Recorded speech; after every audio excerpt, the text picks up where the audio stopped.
একটি প্রশ্ন হচ্ছে a টু দি পাওয়ার অর্থাৎ a square to the power m equal to a cube to the power 2 হলে m এর মান হবে। অপশনে দেওয়া রয়েছে -3, 2, 3 এবং -2। তো সেটি কীভাবে করব তার আগে একটি ফর্মুলা বলে দিচ্ছি।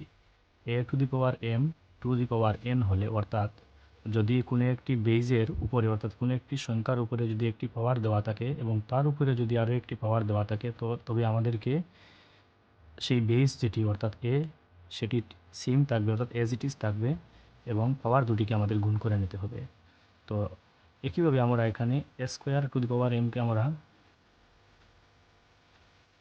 a square to the power m is equal to a cube to the power 2 সেটাকে আমরা সলভ করে নেব। অর্থাৎ a to the power 2 into m is equal to a to the power 3 into 2। তো এভাবে আমাদের হবে 2 ইন্টু m হবে আমাদের 2m এবং এখানে হবে 3 ইন্টু 2 6। এখন আমরা সেই পাওয়ারের সঙ্গে পাওয়ার সমান হিসাবে লিখব, বেস আমরা বাদ দিয়ে দেব। অর্থাৎ আমাদের 2m ইকুয়াল টু 6 হয়ে যাবে। 2 দিয়ে যদি আমরা 6কে ক্যান্সেল করে নিই, 2 3 6, তো আমাদের m এর মান বেরিয়ে আসবে 3। তো 3 আমাদের রয়েছে সি অপশানে।